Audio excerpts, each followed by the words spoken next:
അയോധ്യ രാമക്ഷേത്രത്തിന്റെ ചരിത്രം പറയുന്ന ഒരു ഡോക്യുമെന്ററിയുമായി പ്രശസ്ത സംവിധായകൻ പ്രിയദർശൻ എത്തുന്നു.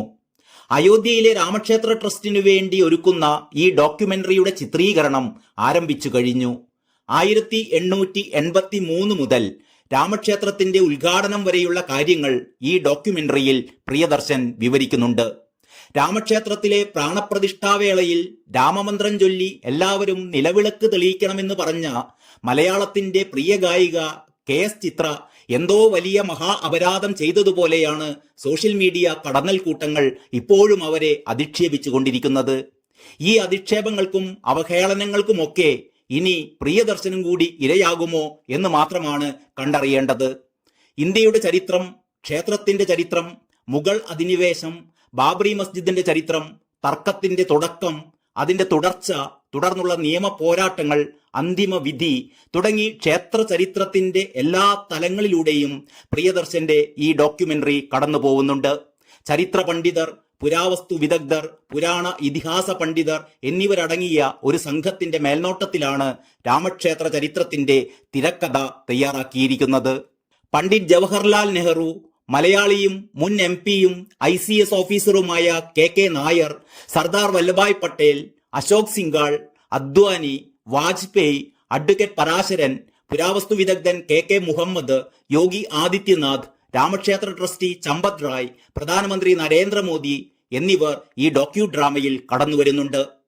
കവിയും ഗാനരചയിതാവും കേന്ദ്ര ഫിലിം സെൻസർ ബോർഡ് ചെയർപേഴ്സണുമായ പ്രസൂൺ ജോഷി, പ്രധാനമന്ത്രിയുടെ മുൻ പ്രിൻസിപ്പൽ സെക്രട്ടറിയും ട്രസ്റ്റ് ചെയർമാനുമായ നൃപേന്ദ്ര മിശ്ര, അയോധ്യ രാജവംശത്തിലെ പ്രമുഖനും എഴുത്തുകാരനുമായ യതീന്ദ്ര മിശ്ര എന്നിവരും ഈ ചലച്ചിത്രത്തിന്റെ നിർമ്മാണത്തിന് നേതൃത്വവും നിർദ്ദേശങ്ങളും നൽകുന്നു.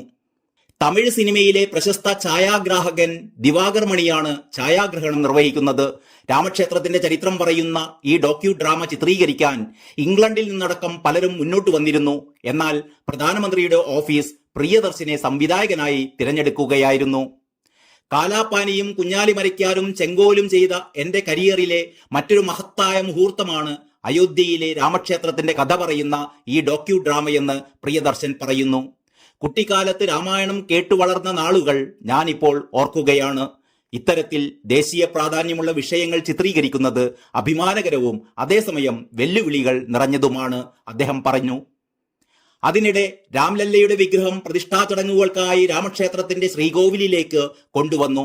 തീർത്ഥപൂജ, ജലയാത്ര, ഗന്ധാദിവാസം തുടങ്ങിയ ചടങ്ങുകളും ഇന്ന് നടക്കുന്നുണ്ട്. പ്രമുഖ ശില്പി അരുൺ യോഗിരാജ് കരിങ്കല്ലിൽ കൊത്തിയെടുത്ത 200 കിലോയോളം ഭാരം വരുന്ന വിഗ്രഹം ഘോഷയാത്രയുടെ അകമ്പടിയോടെയാണ് അയോധ്യയിലെത്തിച്ചത്.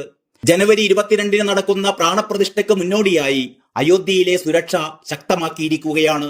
ക്ഷേത്രനഗരിയിലെങ്ങും ഭീകരവാദ വിരുദ്ധ സ്ക്വാഡിനെ വിന്യസിച്ചു. ആർട്ടിഫിഷ്യൽ ഇന്റലിജൻസ് അടിസ്ഥാനമാക്കിയുള്ള ആന്റി മൈൻ ഡ്രോണുകളും അയോധ്യയിൽ വിന്യസിക്കുന്നുണ്ട്. നഗരത്തിൽ 10,548 ഇടങ്ങളിൽ CCTVകൾ സ്ഥാപിച്ചു കഴിഞ്ഞു. ഓപ്പറേഷൻ ത്രിനേത്രയുടെ ഭാഗമായാണ് CCTVകൾ സ്ഥാപിക്കുന്നത്. രാമക്ഷേത്ര പരിസരത്ത് 3500ഓളം ക്യാമറകളും, അയോധ്യ കോട്ട്വാലി മേഖലയിൽ 2000ഓളം ക്യാമറകളും, അയോധ്യ പോലീസ് സ്റ്റേഷൻ പരിസരത്ത് 1500 ക്യാമറകളും, സിറ്റി കോട്ട്വാലി മേഖലയിൽ 710 ക്യാമറകളുമാണ് സ്ഥാപിച്ചിട്ടുള്ളത്. News desk Kalakaumudi.